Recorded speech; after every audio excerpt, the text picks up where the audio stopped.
Então, pessoal, aí, a segunda parte agora do nosso resumo, estrutura da tabela periódica, né? Então, como aqueles átomos que nós acabamos de conhecer são organizados. Então, nós vamos ter aí, ó, vários estudiosos tentaram, né?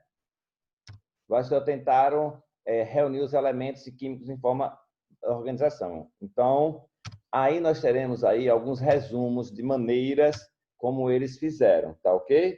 Então, tem aí, ó, agrupou os elementos químicos em tríades, ou seja, onde a massa atômica dos elementos era medida a média aritmética dos outros dois, ou seja, ó, a média aritmética desse, tá vendo? Com esse daqui, ó, 39 mais 7, a metade da soma dá 23. Depois, a outra maneira foi elementos químicos em ordem de espiral, traçada em cilindros, tá ok? Em seguida, organizou os elementos químicos em ordem de suas massas atômicas em linhas horizontais, contendo 7 elementos cada. O oitavo apresentava propriedades semelhantes ao primeiro. Já começa a aparecer como a ordem está hoje em dia. Dmitry Mendeleev organizou elementos químicos em ordem de suas massas atômicas, verificou muitas dessas propriedades físicas e químicas se repetiam periodicamente. E Moseley, né, descobriu o número atômico dos elementos químicos. A partir daí ficou determinado que os elementos deveriam obedecer uma ordem crescente de número atômico. Então, é como está a nossa tabela atual, daí representada, né? Nós conhecemos bem. Vamos lá. Os períodos são as linhas horizontais da tabela periódica, né? Aquele período, por ser muito longo, ele veio para fora e ela se reorganizou ali, ó, tá? Onde aqueles dois pretinhos correspondem a essas séries que ficaram aí fora, lantanídeos e actinídeos. Em seguida, o que acontece? Ó, esses períodos são 7 períodos. O sexto e o sétimo, que era bastante longo, parte dele veio aí para o lado de fora, ficou externo. Famílias ou grupos são as linhas verticais, são 18 linhas verticais da tabela periódica, que são em ordem de 1 a 18, ou representados como família A, família B. Nós vamos ver que a família A são os elementos de transição, família A são os representativos, e a família B os de transição. Ok, gente? Então, ó, elementos de um mesmo grupo têm propriedades semelhantes. Tudo bem?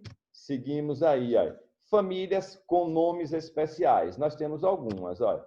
Família 1A, 2A, né? 6A, que é a família 16, 7A, que é a família 17, e a família 0. Então, metais alcalinos, alcalinos terrosos, calcogênios, halogênios, gases nobres. Elas também serão divididas em metais, semimetais, não metais. Vamos lá, né? Olha, alguns nomes aí especiais para alguns deles serem localizados, né? Isso aí nós não vamos nos prender a essas pequenas dicas. Elementos representativos e de transição. Então, representativos, os elementos da família A, né? Daí eles. Transição pode ser de dois tipos. Externa, que está aí, ó, de 3A a 2B, 3B a 2B, está ali. E externa, que são as séries que ficaram aí fora. Tá? Então, olha, nós não vamos nos prender a questões, e sim ao resumo. Vamos verificar qual é a relação que existe entre a configuração eletrônica e a tabela, né? Qual é? Bom, vamos dividir isso em representativos e transição. Os representativos, sempre que você fizer a distribuição eletrônica dele, eles vão acabar em subníveis mais energéticos, o S e o P, localizado na última camada. A transição externa, o subnível mais energético é o D, localizado sempre no quê? Na penúltima camada. O transição interna, subnível mais energético, é o F, localizado onde? Na antepenúltima camada. Fácil de entender, né, gente? O representativo são na última, o de transição externa na penúltima e o de transição interna na antepenúltima. Tá certo? A configuração eletrônica agora e, né, a tabela relacionando o quê? Período de um elemento. Então, o período de um elemento é igual ao número de camadas do elemento. Né? E se for a configuração eletrônica e a tabela com o trabalho família e elemento? Se o representativo, o número da família é igual ao número de elétrons da última camada. Tá? Para a transição externa, eu vou ter que verificar a antepenúltima camada dele ali, tá vendo? Né? E a penúltima, em que número cai, para que a gente possa saber se ele está na 3B, na 4B e assim por diante. Ok, só um exemplozinho aqui para vocês. Olha, tá vendo? Olha. Olha. O que aconteceu? Caiu na 3D. 3D6. 3D6, 8B, família 8B. Caiu na 3D10. 3D3. D3, 5B. Ok, gente? Muito fácil.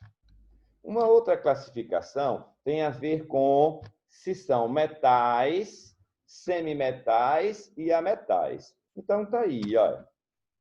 A divisão está sendo feita da seguinte maneira. Todos esses aqui, ó, que não tiveram os nomes, são todos metais. Esses são semimetais e esses são ametais. Então, a grande maioria dos elementos são o quê? São metais. Olha a tabela pronta, tá vendo? Olha, e olhar a situação. Olha. É assim a nossa distribuição. Ok, gente? Beleza. Vamos seguir o nosso raciocínio aqui. Algumas propriedades periódicas, muitas características dos elementos químicos se repetem periodicamente. Essas propriedades são denominadas de propriedades periódicas. Vamos ver de forma um pouquinho mais acelerada, de um a um. O raio atômico não pode ser diretamente medido o raio de um átomo. Essa medida é feita por meio de raio-x, medindo-se a distância entre dois núcleos de átomos iguais vizinhos, tomando-se a sua metade. Tá vendo? Então, a variação de um raio atômico, né? Ela vai o quê? Olha, quanto maior o número de camadas, maior vai ser o seu raio atômico. Tá certo? O cloro é maior. Então, tá lá. De uma mesma família, o tamanho aumenta onde? De cima para baixo. Na variação em um período, o que vai acontecer? A variação no período é a carga nuclear. Quanto maior a carga, menor o que atrai mais os elétrons. Então, em um resumo, eu tenho, olha, quanto menor o número atômico, maior o átomo.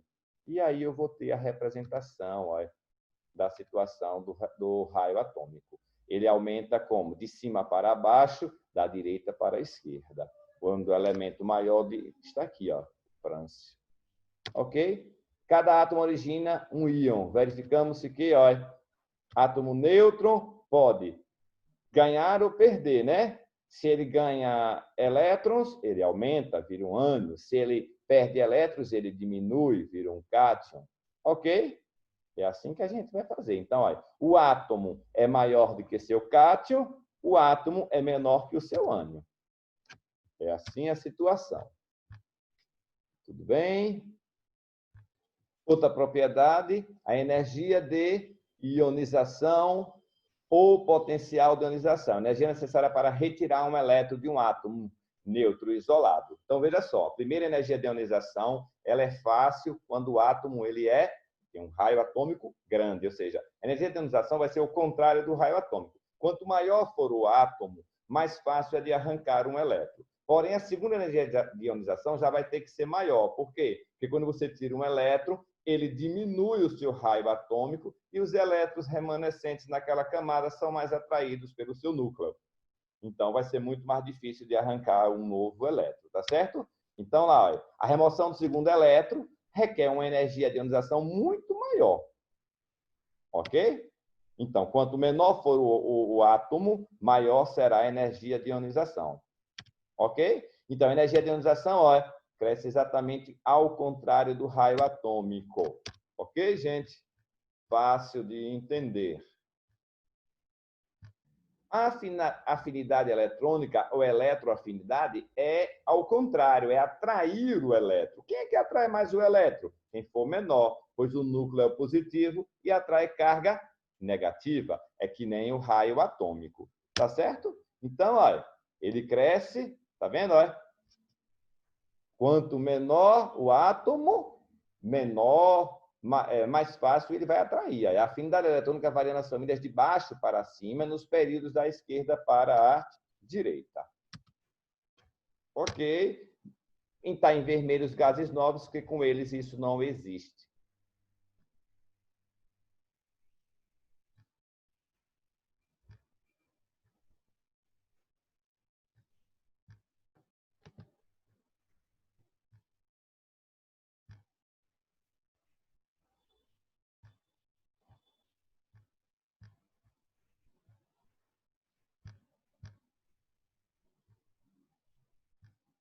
Aqui um probleminha, né? Compartilhamento, vão perdoando aí. Aqui, densidade, massa sobre volume. Quanto maior, menor a densidade. Então, é assim que vai acontecer. Aí. Corresponde à temperatura, agora, ponto de fusão e ponto de ebulição. Quem é que tem os maiores pontos de fusão e de ebulição? Estão na família 1A, 2A. Então, olha lá como é que eles estão crescendo. Tá vendo? Olha. Eletronegatividade, de atrair elétrons. Quanto menor, mais fortemente atrai os elétrons. Então, estão lá explicado, né? Bem, agora continuamos aqui com o estudo das ligações químicas, tá? A gente observa aí que os elementos eles não são encontrados de forma isolada, de forma atômica isolada, com exceção dos gases nobres, né? Então, nas substâncias, os átomos estão sempre unidos uns aos outros, ok? E de que maneira isso pode acontecer? Então, através das ligações químicas.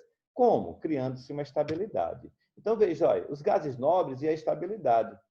Os átomos dos gases nobres são encontrados isolados na natureza. Isso se deve à sua configuração eletrônica. Se a gente for observar a configuração eletrônica dos gases nobres, com exceção do hélio, todos eles acabam com 8 elétrons na última camada. Então, sinônimo de estabilidade é imitar os gases nobres. Dessa maneira, os elementos vão o quê?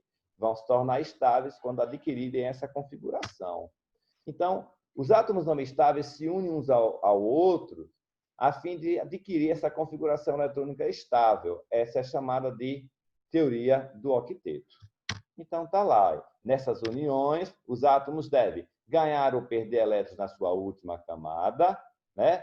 O sódio perdeu elétrons, o cloro ganhou elétrons e adquiriram configuração eletrônica estável. Compartilhar elétrons de sua última camada, ok?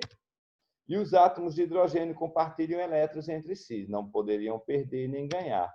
Ok? Então, nós vamos ver o seguinte, olha, os átomos com menos de 4 elétrons na última camada devem perder esses elétrons formando cátions. Está lá, perder os elétrons, né? O outro perde também elétrons. Perde quanto? Perde 3 elétrons. Tá certo? Mais de 4 elétrons na última camada deve ganhar elétrons até completar o octeto, formando o ânion. Olha. Elementos da família, olha. O quê? 6A ganha 2 elétrons. 7A ganha 1 elétron. Ok? Assim que a situação vai acontecer. Isso aí para formar os compostos por ligações iônicas. Aí o objeto do nosso estudo, olha, ligação iônico-eletrovalente, a ligação que ocorre devido à atração eletrostática, por isso esses elementos são sempre o quê? Sólidos em temperatura ambiente, entre íons de cargas opostas. Na ligação iônica, átomos ligantes apresentam uma grande diferença de eletronegatividade, isto é, sempre um metal e o outro ametal. Ligação entre sódio e cloro, para que vocês possam ver. E está lá o nosso resumozinho, até ligações iônicas.